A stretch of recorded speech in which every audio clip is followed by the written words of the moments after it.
It was 2011. Sonic's 20th anniversary was that year, so of course a new game was expected. Sonic was going to go on another adventure, but this time he would have help. Yep, for the first time in so long, Classic Sonic was going to make an appearance. The two Sonics were going to travel together, go on an adventure, essentially making a game that would celebrate Sonic's past and present, and hopefully make for a brighter future for the character. In development, polls were sent through Sega's employees, asking what levels were their favorites, and thus were subsequently sent to fans asking what their favorite levels were. So thus the setup was to begin for what would hopefully be Sonic's greatest adventure. The story begins with Sonic, Classic Sonic that is, strolling through Green Hill Zone. Guess he was just feeling nostalgic, when a mysterious form of energy appears and flies through the air. Meanwhile, in the present, Sonic is brought to a surprise birthday party by all of his friends, but just before the festivities can begin, the Time Eater, as it's called, appears and sucks Sonic's friends away through portals, so now Sonic must go and rescue them. Eventually, the two Sonics meet, and thus they work to put things back to normal. The two Sonics must race through time and fix everything. The plot is very minimal, very reminiscent of the Genesis days. You can rescue Sonic's friends by completing the levels, but they really don't do anything except for amusing banter when they are rescued. You can even get two outcomes depending on if you complete the level last with Classic or Modern Sonic. I can understand why Sonic Team brought back these characters for this game as it's an anniversary title, so they wanted to give fans a treat. But they don't do anything for the plot, so it's a bit of a wasted effort. The only characters that get significant story focus is the two Sonics, and Classic Tails shows up as well. Out of nowhere, I might add. Classic Sonic doesn't talk. He's more akin to a silent protagonist like the Genesis days, so Classic Tails acts as Classic Sonic's mouth.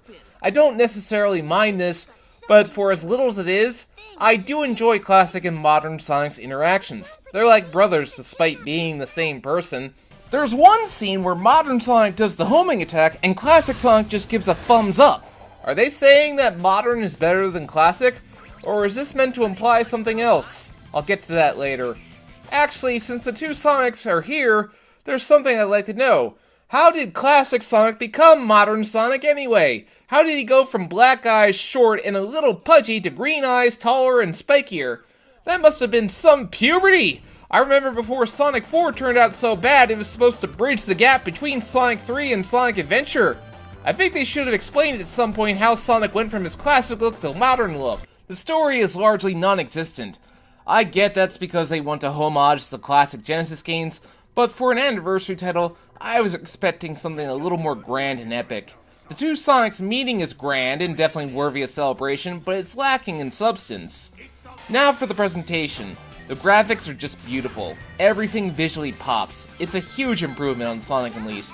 Sonic Generations, however, is locked at 30 frames per second, which might be for the better because there's nowhere near as much slowdown as there was at times in Unleashed. Seeing all these worlds, old and new, brought to life in HD graphics really did put a smile on my face. The voice acting is pretty good overall, bar a few, but that's another topic. The music is also pretty good. I love all the remixes, especially Super Sonic Racing. Act 1 composes classic Sonic's gameplay. He doesn't control like he did in the Genesis days, but it's perfectly fine.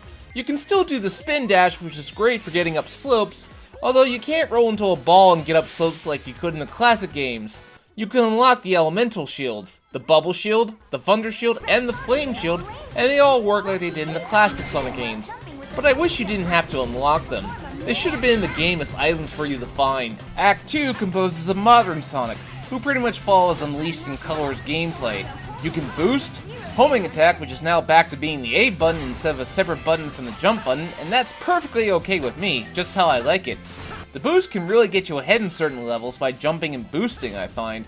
Sonic also has unlockable abilities such as the wall jump, which is now limited to these black walls, the light speed dash, something I miss very much from Sonic Colors, though it only works for rings that shine, and a stomp that lets you break through objects. They're easy to master, and once you do, you can get through levels lickety-split. There are 3 eras in the game: Classic, Dreamcast, and Modern, each with 3 levels from a different game.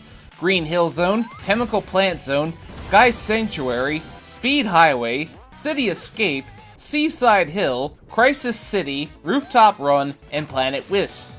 Each level contains alternate pathways, which really helps to add to the game's replayability. and you're going to need to do that if you want to find all the red rings. This time they just unlock concept art or music, so they're optional this time around. They also add certain surprises, such as the truck in City Escape now chases Sonic down, even defying laws of physics by traversing the side of a building. I will never forget how Classic Sonic's goalpost just floats away from him in Crisis City. What a tease. Or how the windows break in Speed Highway when modern Sonic uses boost while running along them. To add more content to the game, each level has side missions that you can do, and you have to do at least one of them to get the boss keys. These can range between beat your double to the goal, or race one of your friends, or even use one of your friend's abilities to get across. And I wish these had been implemented into acts like how Sonic Colors was. It would have helped to give the levels a sense of narrative progression. Of course, there are ways to progress. You have to find the Chaos Emeralds. You do that by beating the bosses, and by beating the rivals, which are Metal Sonic, Shadow, and Silver. The Metal Sonic battle is a race. It's just like the race in Sonic CD. Except you get to damage him back. It's rather satisfying. The Shadow fight is also a lot of fun, but why is Shadow trying to kill you? He said he doesn't care where they are. Are you evil again, Shadow? Make up your mind! I do like this fight because it really highlights how Sonic and Shadow are equals. Both can boost and have equal kinds of power. I'm not sure what's going on when you beat Shadow though. I mean, what the heck did you even do? You just ran into him. The boss fight with Silver is a lot of fun too. Makes up for the terrible boss battle against him in Sonic 06. Why are we fighting Silver anyway? Oh, he thinks you're an enemy again. Silver's still an idiot. In fact, when you beat him, he comes crashing into something that he created, so Silver is still an idiot. The bosses are very grand scale and epic. The classic era boss is the Death Egg Robot because when you think of iconic boss battles from the first Sonic games, this is the one that comes to mind, although he already appeared in Sonic 4 Episode 1, so it would have been more of a treat if that hadn't happened. I rather like how Mania had it as the Act 2 Green Hill Zone boss, as if to say, we can upscale from this.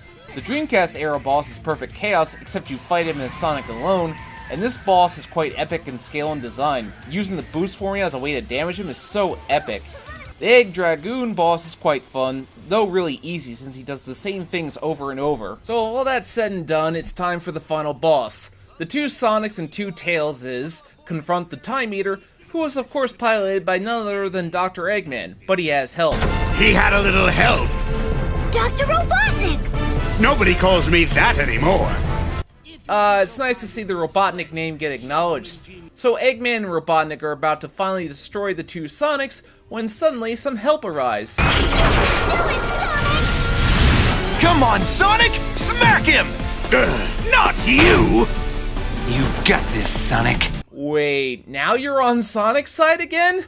Make up your mind! So the two Sonics go supersonic, blah blah, how are the cards? The final boss is...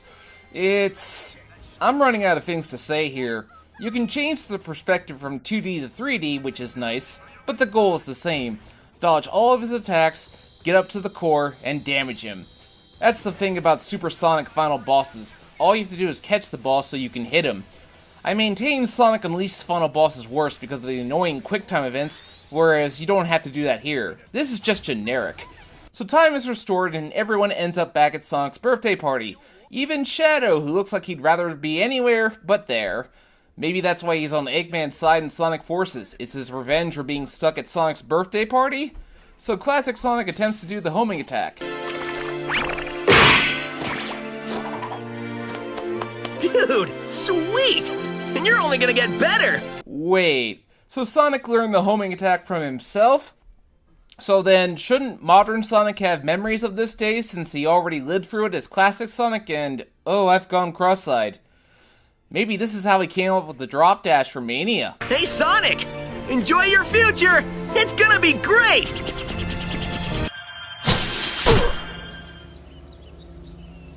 I love how the credits tries to make Sonic 06 look playable. Eggman and Robotnik are still stuck in the time rift. I suppose it's not the worst thing that's ever happened to them. So with that beaten, you unlock the Supersonic ability.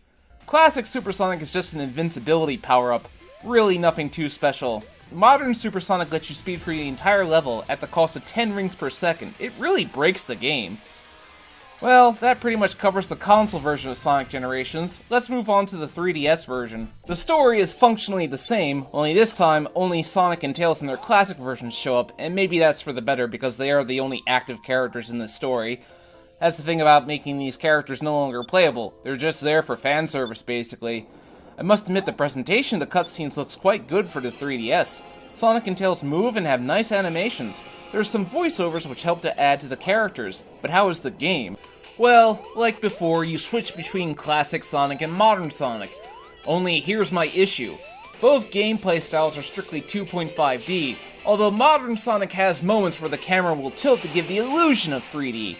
In the console version, modern Sonic was switched between 2D and 3D, which gave him some flavor. Here, it's strictly 2D.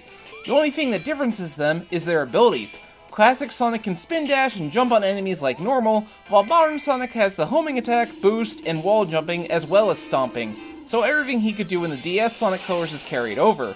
Halfway through, things take a change because the 3DS takes classic Sonic seeing his modern self doing the homing attack, and makes it so that classic Sonic can now do the homing attack, which completely changes up the gameplay. It's odd to see classic Sonic do this move. The levels, aside from Green Hill Zone, all are new. So you have Casino Night Zone, Mushroom Hill Zone, Emerald Beach, Radical Highway, although Shadow was the one who went for that level. Couldn't you have used Green Forest, Water Resort from Sonic Rush, and Tropical Resort from Sonic Colors? So Sonic Generations for 3DS isn't a total rehash in that regard. I wish they had taken some levels from Sonic's portable titles like the Sonic Advance games and Game Gear titles. It would have been nice.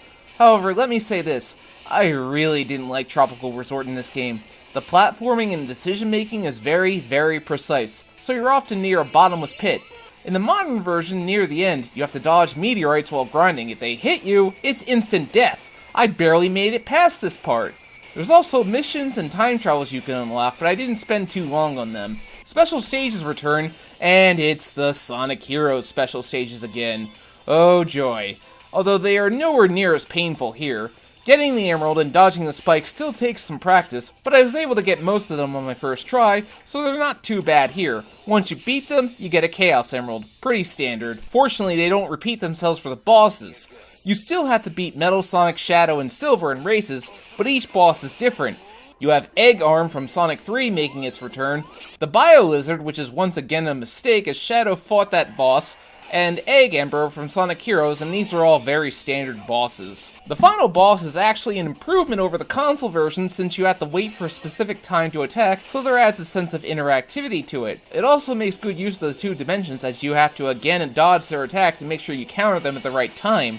So the 3DS port is honestly not too bad. I had some good fun with it. It's a little on the short side though. I beat it within 2 hours, but it's a fine way to spend your time. Sonic Generations is a pretty good game, actually.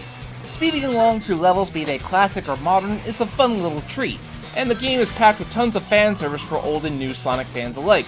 This game made up for the 15th anniversary. It's a love letter to Sonic's history, and I couldn't ask for any more.